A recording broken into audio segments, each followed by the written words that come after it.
Station, this is Houston. Are you ready for the event? Houston, this is Station. I am ready for the event. Houston ACR, this is Mission Control Houston. Please call Station for a voice check. Station, this is Houston ACR. How do you hear me? Houston ACR, I have you loud and clear. Please stand by for opening remarks. Hawaii. I'm Jeff Standing Bear, the Principal Chief of the Osage Nation. We are so excited to hear from the first Native American woman in space, NASA astronaut Nicole Mann, live from the International Space Station. And we welcome everyone to join us for this out-of-the-world experience today. Now, here's our first question. Hi, my name is Milana McGlaston. My question is, did you bring anything of your tribal heritage on this mission?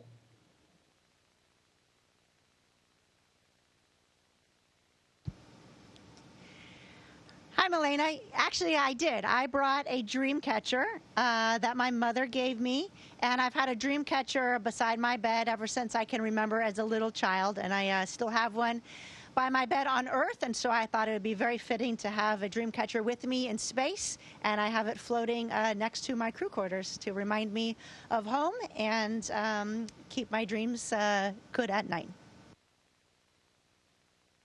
My name is Eugene K. Jacobs, and my question is, how do you make flying out of space?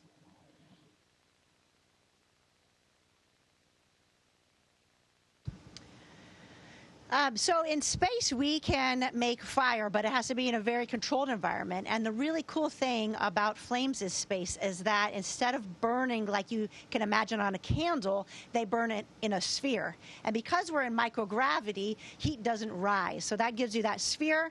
And microgravity allows us to study and better understand the components of combustion. And this could lead to more efficient engines on Earth, and will also help us learn how to control fire to stay safe in space. My name is August Holding, and my question is, how many different languages are spoken between the members of Expedition 68? Oh my goodness, there are a lot of different languages on the International Space Station. On the U.S. side, of course, we speak English, and we learn to speak Russian as well, so we can coordinate with our Russian colleagues. We have a Japanese astronaut on board, Koichi Wakata. He speaks Japanese, German, English, Russian, and probably a few more languages. And then, of course, the Russians all speak English and Russian, and some of them speak other languages as well. So it truly is an international crew. Hi, my name is Warishi Hamilton. My question is, do you have your own room? I do have my own room on the International Space Station, and it's called Crew Quarters, or CQ for short. It's the size of a phone booth, and really that's all the space you need. And because we don't have a floor or a ceiling in space, in Node 1, where we have the crew quarters, you have one person that sleeps on the deck of space station, somebody that's port, somebody that's starboard, and somebody that's overhead. And my room happens to be overhead. My name is Max Primo. My question is, do you wear a seatbelt on the space station?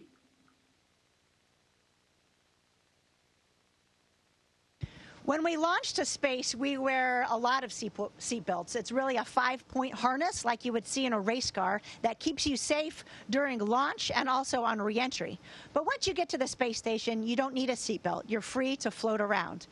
Now, when it comes nighttime and you're ready to go to sleep, though, many people will bungee themselves to the wall of your crew quarters so that you don't float around in your little room while you sleep.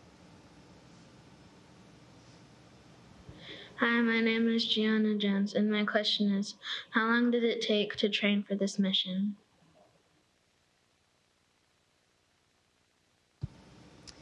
So I showed up to NASA in 2013 and started training for a space flight.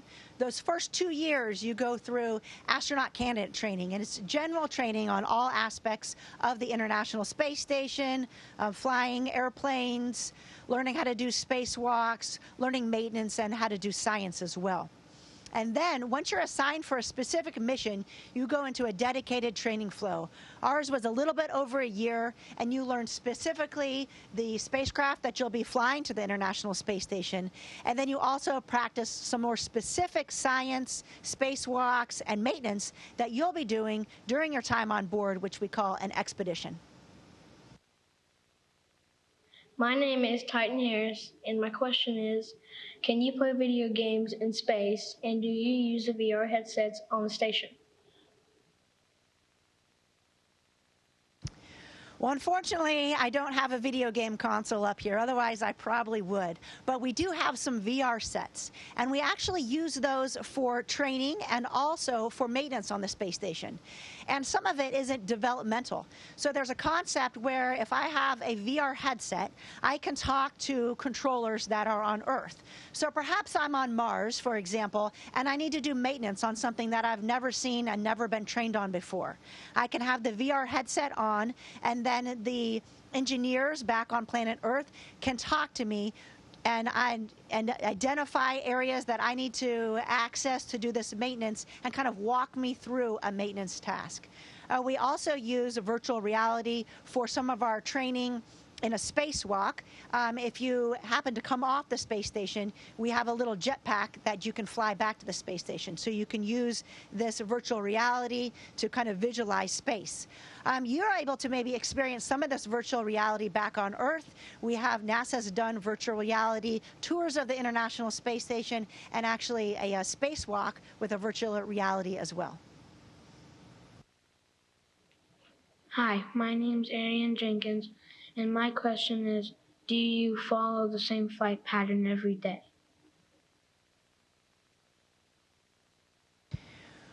In general, we are 250 miles above Earth, and we're traveling at 17,500 miles per hour. So as we go around the planet, it takes 90 minutes for one revolution. And so we will cover a ground track. They'll go between 52 degrees north latitude and 52 degrees south latitude. So if you look at it out on a map, it looks like we do kind of like a sine wave or a squiggle over the planet. And the great part about that is you get to see all aspects of the planet between those two latitudes, day and night passes. That provides some great science for Earth observation. Unlike some satellites that are limited in their orbit or they may be stationary over Earth, we're able to get eyes on the majority of the planet. My name is Izzy Holding, and my question is, does the crew rotate household chores while on duty? Of course we rotate household chores. Just like at home, everybody needs to pitch in and do their job. So we clean on the weekends. We have about a 2 to 3 hour block dedicated for housekeeping, and each of the crew members rotate through their assigned modules for that week, and it's on a 4-week rotation. So last week I cleaned Node 3 and the PMM. Node 3 is the area where we have our hygiene stations, our toilet, as well as our workout machines, T2, which is the treadmill, and ARED, which is the weightlifting device. And so it's important that we keep all those areas clean. My name is Anthony Cass, and my question is, can you listen to music up in space? You absolutely can listen to music in space. It's one of my favorite things to do when I'm exercising.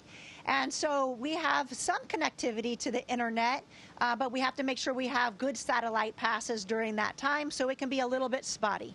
But we also have playlists that we made prior to coming to space, and then we have a psychological support team at NASA that uplinks those playlists to space, so you can listen to some of your favorite music while you work out and make sure you get a good sweat in.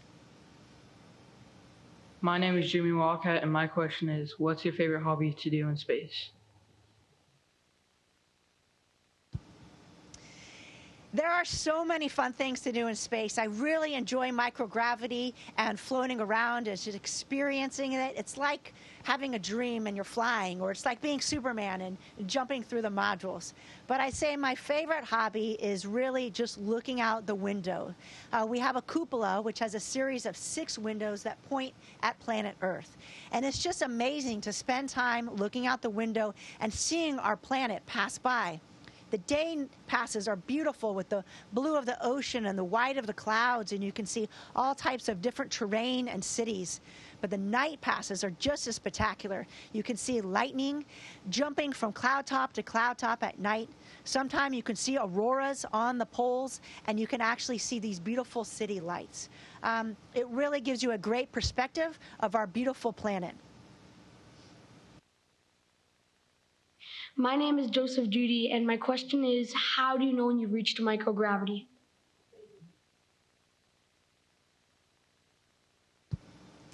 Well, you can tell when you've reached microgravity. So I launched as a part of Crew 5 on a Falcon 9 rocket, and it took us about 8.5 minutes to get to space. There's 2 stages of that rocket that take you into space. And that first stage is about 2.5 minutes. And when that first stage cuts off, you feel 0G, zero acceleration, for about 12 seconds before that second stage kicks in. That second stage accelerates you until 16,400 miles per hour. And when it cuts off, it's boom. You go from 4.5 Gs to 0 Gs instantaneously. First, you can feel your arms start to float up, and then your head. And even though you're strapped in that 5-point harness, you can tell that you're floating in your spacesuit. It's about another 10 minutes before you get to unbuckle and really float around. And that's the first time that you get to experience microgravity. My name is Signe Redcorn, and my question is, do you ever run out of water? Fortunately, we have a system on board the space station that reclaims most of the water. Through our sweat and humidity and also our urine, we're able to purify all of that and reclaim about 93% of the water. So we have some water that's still flowing up to station, but not as much, certainly, as if we were able to reclaim the water. Now, this technology is really cool, and we're trying to still improve upon it. When we go to a mission to Mars that's going to be about 2 to 3 years, we need to be able to reclaim about 97% of our water in order to fly enough water on that mission, since we won't be able to resupply. This technology is also transferred back to help humans on Earth. For example, in a natural disaster area where water's been contaminated, this type of technology can be used to purify the water to make it safe for drinking. Hi, my name is Harley the cow, and my question is that if you go outside, do you float away? So when we go outside, it's called an EVA, or a spacewalk. And we are very careful to tether ourselves to the space station. If you didn't, and you weren't holding on, you would certainly float away. So we have a safety tether that goes all the way back to the airlock, and that's always connected to us. It's on a reel, so if you fell off, it would reel you back in. But also, anytime you stop and you're going to take your hands off the railings on the space station, you put down another tether called a local. That way you can remove both hands and work on something. That local is only about 5 feet long, so it won't get you too far away from station. Now, if those failed or we didn't have them connected for some reason, like I mentioned before, you have that little backpack that's called a safer. It has some compressed gas inside, and that would give you the opportunity, a couple puffs of gas, to fly back to station. But we certainly train to that, but we never want to execute that. So we always check that we have our tethers down before we let go of station. My name is Jesse McKibben, and my question is, what does the Earth's horizon look like from space? The Earth's horizon from space is one of the most incredible things that I've seen, especially when we transition from sunrise to sunset, which we get to see every 45 minutes. You can see this thin layer of the atmosphere between planet Earth and the blackness of outer space. And as the sun sets, you can see dramatic colors change and shift, and the atmosphere goes from thick to very thin to total, absolute darkness.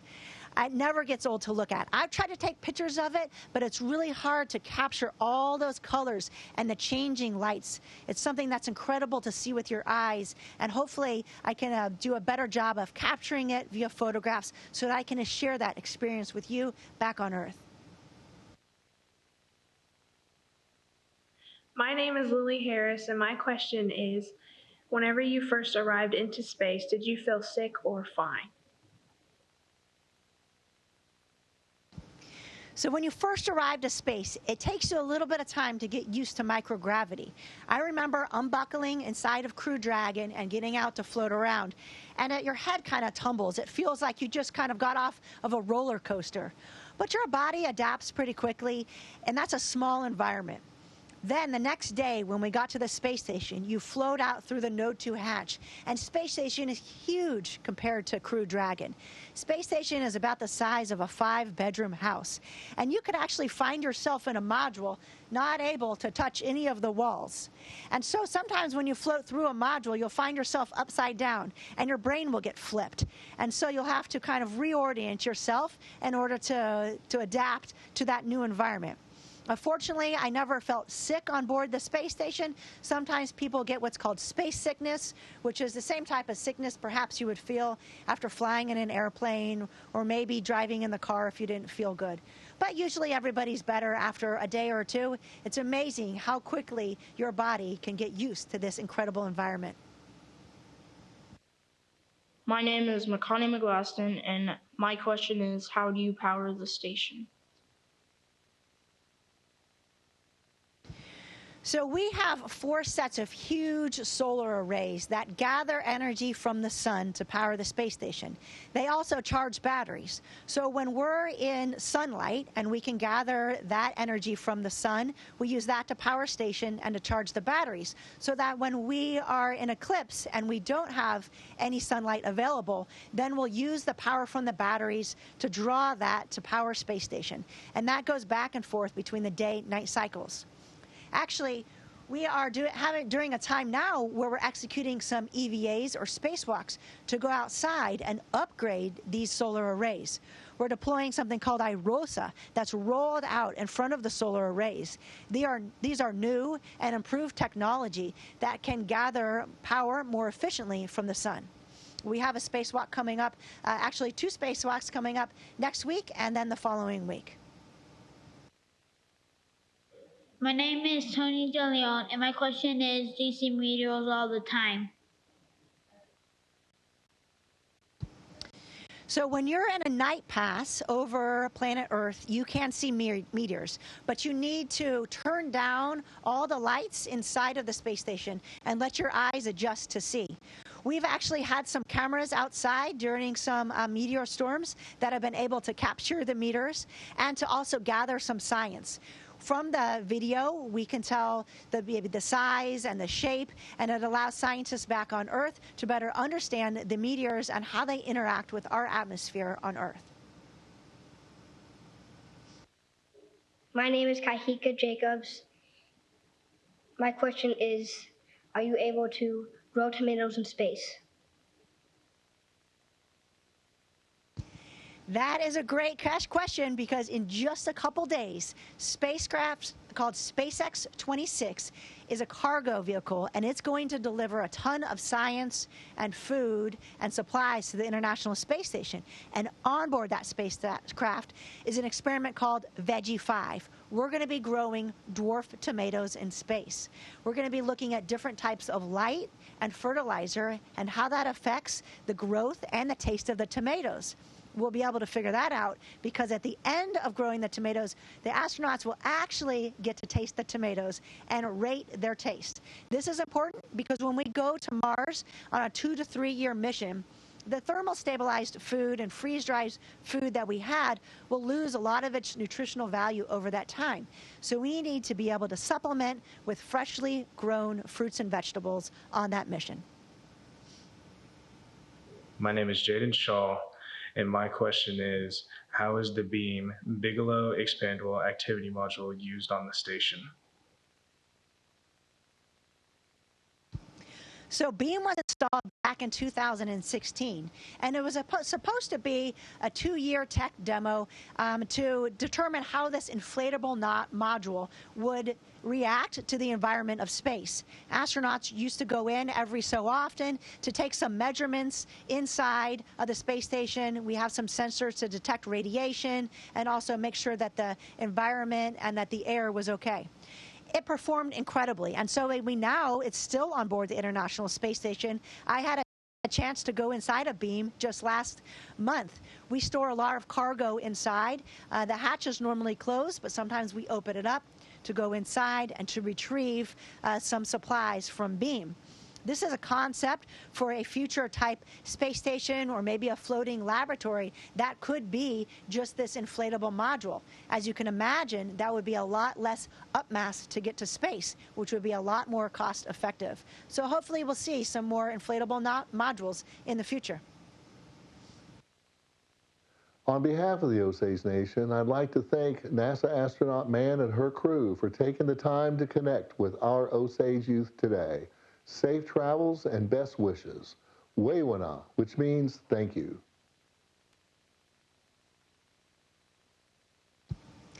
Thank you so much for having me. I really enjoy the questions.